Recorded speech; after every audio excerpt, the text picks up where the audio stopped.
Cette vidéo est sponsorisée par Allopneus. Partir en vacances, cela demande un peu de préparation. Vérifier l'état de sa voiture et surtout de ses pneumatiques est une évidence. Et cela ne doit pas être pris à la légère. Le pneumatique, c'est le lien entre la route et votre voiture. Et il peut représenter un coût non négligeable dans l'usage de votre auto. Pour contrôler ces pneus, rien de plus simple. Commencez par les pressions. Elles doivent être prises à froid et leur valeur varie entre les autos. Les pressions spécifiques à votre modèle sont en général sur l'étiquette ici, sur le seuil de la porte conducteur. Ensuite, vérifiez les sculptures et l'usure générale. C'est bien souvent à ce moment-là qu'on se rend compte qu'il faut changer ses pneus. Faire ce type de contrôle au dernier moment, juste avant le départ, c'est se priver du choix d'une marque ou d'un modèle, mais aussi être dépendant du prix des revendeurs capables de vous changer vos pneus tout de suite. Avec Allopneus, cette contrainte n'existe plus. Même s'il est plus confortable de contrôler ses pneumatiques un mois avant de partir, donc en ce moment, pour bien préparer ses vacances, vous pouvez profiter des prix et du choix Allopneus, même si vous partez dans l'heure. Commandez sur le site et faites livrer vos pneumatiques chez le livreur mobile Allopneus ou le garage agréé le plus proche de votre lieu de vacances. Il pourra alors vous changer vos pneumatiques pendant votre séjour. Et comme si cela ne suffisait pas pour la communauté du choucroute garage, Allopneus vous offre 5% de remise du 10 au 30 juin 2024 si vous utilisez le code choucroute5 en validant votre commande. Les conditions et liens sont en description. Achetez vos pneus chez Allopneus, vous bénéficiez du choix et du prix sans sacrifier votre tranquillité. Un grand merci à Allopneus de soutenir The Choucroute Garage. Et maintenant, place à votre épisode. Salut les amis, bienvenue dans ce nouvel éclair d'infos. Les Chinois menacent nos entreprises nationales ou locales, dans un domaine où nous, Européens, pensions être, à tort sûrement, les leaders mondiaux. Je parle bien entendu de l'industrie automobile. Totalement dépassée sur le plan technologique, au niveau des voitures électriques, mais aussi sur la production de ces autos. Les constructeurs automobiles européens ont réussi à pousser à l'adoption de mesures protectionnistes à grands coûts de centaines de millions d'euros en lobbying à Bruxelles. Avoués ou déguisés, les protectionnismes européens et américains sont tous deux totalement dirigés contre une seule nation, la Chine. Pourtant, si cette pratique a fait ses preuves dans l'histoire sur le très court terme, elle a laissé des pays, des régions et des industries exsangues lorsqu'elles n'ont pas tout simplement disparu. Aujourd'hui, je vais décrypter les nouvelles mesures de Bruxelles avec un œil inquiet pour l'industrie que cette mesure est censée protéger et qu'elle va plutôt mener à sa perte, je pense.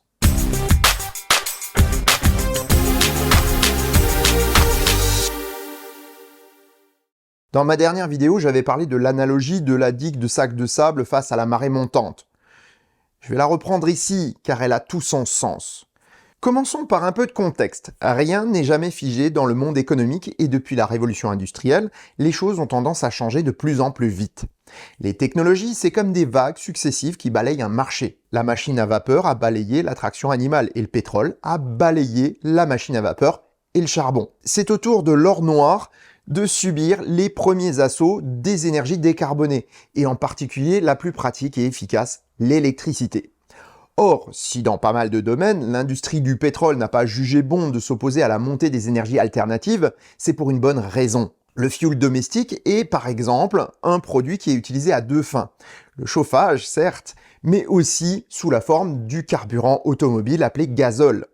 Les deux produits n'en forment qu'un. Et c'est celui qu'on met dans le réservoir des voitures et camions qui rapporte le plus aux pétroliers. Or, le développement des transports est allé bien plus vite que celui des chauffages au fioul, car celui-ci n'est pas un carburant unique ou majoritaire. Pour se chauffer, il y a de nombreuses alternatives depuis longtemps, avec le bois, le gaz ou l'électricité. Alternatives qui n'existent pas en automobile.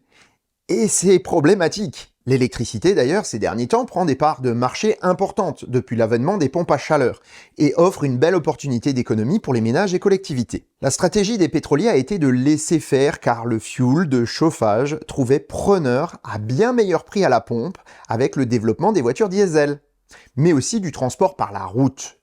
Même la réduction des ventes de voitures diesel n'était pas forcément un problème pour les pétroliers, car les camions sont de plus en plus nombreux. De plus, au lieu de revendre les excédents d'essence outre-Atlantique et d'en importer du gazole, autant tout consommer en Europe en réduisant la part de diesel dans les voitures.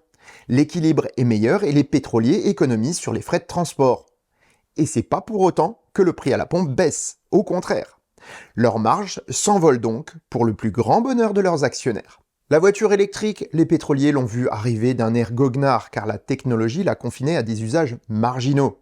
Voiturettes de golf, petites camionnettes de livraison urbaine ou transformation artisanale n'avaient aucune incidence sur leur vente, tant les volumes étaient faibles. De plus, les limitations des batteries étaient très importantes. Mais ça, c'était sans compter deux choses. Premièrement, la décision d'un État américain de jeter un pavé dans la mare. La Californie désirait réduire ses émissions polluantes, et le gouvernement californien a donc décidé d'imposer une part de véhicules à zéro émission dans les ventes des constructeurs à gros volume. Ainsi sont nés les GM EV1, Toyota RAV4 électrique ou Honda EV+. Ces autos n'étaient pas très bonnes et montraient des limites en termes d'autonomie ou de performance, qui ont conforté pétroliers et constructeurs automobiles dans leur idée que l'électricité n'était pas prête à leur faire de l'ombre. Et c'est là qu'ils se trompaient. Ils n'imaginaient pas que la technologie qui allait les mettre en difficulté était déjà là. Ils préféraient miser sur la pile à hydrogène. Et les pétroliers ont réussi à persuader les politiques que c'était le futur. Peu efficace, chère, peu fiable et dispendieuse en entretien comme en énergie, la pile à combustible a remporté l'adhésion des constructeurs automobiles et des pétroliers. Les premiers ont vu leur perspective de gain dans l'entretien et la réparation des voitures, tandis que les seconds y ont vu un débouché pour leur gaz et autres sous-produits du pétrole. Car en effet, 98% de l'hydrogène au monde est produit à partir d'hydrocarbures. C'est même le moyen le plus propre de le produire. Et oui, quoi qu'on en pense, l'hydrogène vert est en effet un mirage, une chimère. Pour produire de l'hydrogène par électrolyse, il faut de l'électricité, beaucoup d'électricité. Panneaux solaires, éoliennes ou barrages hydroélectriques ne suffiraient pas à produire tout l'hydrogène nécessaire à nos transports. De plus, le prix élevé à la pompe de l'hydrogène permet d'avoir recours à des énergies abandonnées car peu rentables. L'industrie du charbon est donc très favorable à l'hydrogène puisque cela imposerait soit la réouverture de centrales au charbon pour avoir assez d'électricité, soit l'utilisation de charbon en parallèle d'autres combustibles organiques pour produire de l'hydrogène gris par hydrocraquage. En clair, la propulsion électrique des automobiles n'est qu'à l'avantage de l'automobiliste, tandis que l'hydrogène le défavorise, mais promet de belles perspectives de gain à toute la filière des énergies fossiles, celle qui a de gros moyens et beaucoup d'influence sur les gouvernants. D'où les campagnes de désinformation contre la voiture électrique. Pourtant, c'était sans compter une seule personne parmi des milliards d'êtres humains. Elon Musk. Ça me fait un peu penser à Fondation, la série de romans d'Isaac Asimov. Dans ces romans, Hari Seldon invente un nouveau moyen de prévoir l'avenir, la psychohistoire. Basée sur les statistiques et les probabilités, elle peut prévoir les crises et retournements de situation des milliers d'années à l'avance. Toutefois, sa technique ne permet de voir que de grands mouvements de fond, et pas le destin d'un homme seul ou d'un petit groupe. Cela fonctionne parfaitement jusqu'à ce qu'arrive un homme exceptionnellement doué, le mulet. Celui-ci prend rapidement le contrôle de plusieurs planètes et s'empare, tel Alexandre le Grand, de tout l'empire humain connu. Tout le monde est pris au dépourvu car les prédictions de Seldon déraillent. Elle ne pouvait prévoir l'émergence d'un homme tel que le mulet. Je vais peut-être vous étonner, mais dans une certaine mesure, ce n'est pas de la science-fiction. La psychohistoire existe bel et bien. Grâce aux sommes énormes de données collectées par l'informatique moderne, des moteurs statistiques peuvent simuler les situations et donc les développements possibles de notre société. Les économistes financiers, industriels et politiques se basent sur ces prévisions pour programmer leurs investissements et leurs stratégies futures afin de gagner plus et de prendre des parts de marché ou de se maintenir au pouvoir. Or, ces modèles statistiques et probabilistes n'avaient pas prévu l'arrivée d'un Elon Musk, et celui-ci a mis tout leur beau château de cartes par terre, aussi bien dans l'automobile que dans l'industrie spatiale d'ailleurs. On verra comment les autres domaines touchés par Elon Musk vont évoluer, mais il y a fort à parier qu'il inscrira sa patte dans les orientations futures. Les pétroliers et constructeurs ont donc vu Elon Musk s'élever avec Tesla, sans prendre aucune mesure pour endiguer sa progression. Mieux, l'attitude désinvolte et d'apparente extravagance a servi le patron de Tesla, car il a passé longtemps pour un bouffon. Et là, le réveil est dur, très dur, parce qu'il s'avère que la façade ne reflétait pas le bonhomme derrière. Les constructeurs traditionnels ont finalement été obligés de réagir et ont proposé des autos électriques dérivées de leur modèle thermique. Et d'une technologie qui était bien peu adaptée aux exigences d'efficience et de rentabilité de cette énergie. Ils ont tenu bon en donnant le change et en perdant beaucoup d'argent, annonçant de nouveaux modèles et technologies de dans 3 ans, à qui mieux. Tout ça pour faire patienter leurs clients et éviter qu'ils ne passent chez Tesla. Il y a quelques mois pourtant, de manière totalement inattendue pour le grand public, Ford, BMW, Volkswagen et bien d'autres ont annoncé qu'ils reculaient sur le développement de la voiture électrique. La faute était donnée à un faible intérêt de la clientèle selon eux. Mais la réalité est un tout petit peu différente. Tesla et les voitures chinoises comme MG par exemple font un malheur sur les marchés européens et américains. Pourquoi ? Eh bien parce que leurs prix sont adaptés aux prestations. La Dacia Spring a eu aussi un énorme succès. Alors que, d'un point de vue technologique, elle n'est pas meilleure qu'une autre voiture d'un constructeur européen ou chinois. Mais elle est au bon prix. En fait, il n'y a pas de désamour pour la voiture électrique en général, mais bien un refus des modèles proposés par les constructeurs traditionnels, modèles trop chers pour les prestations qu'ils offrent. Tesla et les Chinois arrivent à tirer leur épingle du jeu en raison de coûts de production réduits. Chez Tesla, c'est la technologie des autos et des usines qui réduit les coûts, tandis que la Chine mise sur la main-d'œuvre à moindre coût, ainsi que les matières premières qu'ils produisent directement. Ils misent également sur les subventions d'un pouvoir central désirant prendre une place prépondérante dans le jeu économique mondial. Mais alors pourquoi les grands constructeurs européens et américains ont décidé de réduire la voilure alors même que leur avenir est en jeu? Eh bien parce qu'ils ont réussi une très grande percée. Ils ont convaincu les politiques de les aider. Les annonces n'ont d'ailleurs pas manqué de suivre de près les reculades des constructeurs, signe qu'ils étaient au moins au courant, avant tout le monde, s'ils n'en étaient pas eux-mêmes les acteurs. Aux États-Unis, Joe Biden introduit des droits de douane importants pour contrer l'importation des voitures chinoises, et l'Europe vient d'en faire de même. C'est la digue de sac de sable dont je vous parlais tout à l'heure. Pour le pouvoir en place, aussi bien à Bruxelles qu'à Washington, il s'agit de montrer qu'on protège les intérêts des citoyens et des entreprises locales. Les constructeurs traditionnels ont réclamé du temps pour remonter la pente et rattraper les Chinois en utilisant l'exemple de Tesla. Ils ont fait croire qu'ils avaient besoin de temps et de souffler pour pouvoir investir dans l'avenir. Ils ont la main sur le cœur, promis de réussir si on leur donnait un peu d'air pour vendre leurs autos de manière compétitive face aux chinoises artificiellement subventionnées. Or, les mesures protectionnistes ont prouvé par le passé leur inefficacité, voire même leur effet néfaste sur l'économie d'un pays et sur le bien-être de ses populations, voire même sur sa prospérité complète. Lorsque la marée monte, elle ne le fait pas de manière régulière. Chaque vague vient puis se retire, mais en laissant un peu plus d'eau qu'avant son passage. Nous sommes dans un de ces ressacs, et les politiques ont mis en place une digue de quelques sacs de eau. Lorsque la prochaine vague passera par-dessus, eh bien un peu d'eau entrera, faisant peur aux dirigeants qui remettront la main au porte-monnaie pour rehausser la digue.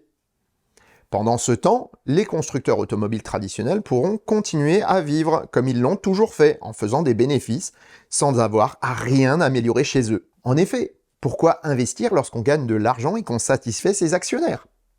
Mais la mer ne s'avoue jamais vaincue. Elle montera et donnera des coups de bélier jusqu'à ce que la digue cède. La vague qui déferle alors détruit tout ce qui n'est pas préparé à la recevoir. Ainsi, ceux qui ont fait le job flotteront, et seront bien implantés avec des structures conçues pour résister ou profiter de la vague. Les autres la prendront en pleine face et appelleront au secours pour être sauvés des eaux. Mais là, les autorités n'en auront plus les moyens. C'est ni plus ni moins que ce qui est arrivé avec les voitures japonaises aux États-Unis dans une moindre mesure. Les Américains ont peur que cela ne se reproduise avec la Chine, et donc éliront en fin d'année le candidat qui leur donnera les meilleures garanties de protection contre leurs rivales asiatiques.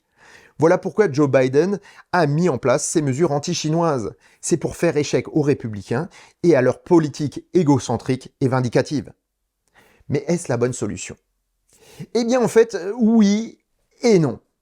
Dans tout problème complexe, il faut des réponses nuancées. Voici celle qui me semble la meilleure. Mettre en place un protectionnisme est important pour donner une seconde chance à l'automobile européenne ou américaine, puisqu'elle n'a pas fait le job. Mais il faut qu'il y ait une contrepartie, parce que sinon ce sera néfaste. En effet, aider quelqu'un sitôt qu'il va mal ou effacer ses erreurs n'est pas la bonne manière de l'aider à progresser. C'est aussi se mettre un boulet à la cheville d'une économie qui ne va déjà pas bien. Pour que les mesures protectionnistes fonctionnent, il faut qu'elles soient dégressives dans le temps et qu'elles s'appliquent au cas par cas. On va prendre un petit exemple virtuel. Voyez-le comme un exercice de pensée. Imaginons mettre une taxe de 50% sur les voitures provenant de Chine. Il faut marquer le coup, il faut donner de l'air tout de suite aux entreprises qui sont en difficulté. L'an prochain, On passera à 40%, l'année suivante 30%, etc. jusqu'à supprimer complètement les aides. Et non pas faire comme les Américains qui partent de 20% et qui veulent aller jusqu'à 100%. Les sommes ainsi récupérées pourraient alors être utilisées pour améliorer notre compétitivité. On pourrait s'en servir pour faire des prêts aux constructeurs automobiles afin qu'ils les utilisent pour la recherche et développement. Le faire sous forme de prêt permettrait de demander un remboursement si le constructeur n'a pas les résultats voulus. On mettrait en place des objectifs constructeur par constructeur afin que cet argent soit bien utilisé. Et que si le constructeur joue le jeu et qu'il obtient les résultats voulus, eh bien ma foi, il ne rembourse pas le prêt et ça devient une subvention.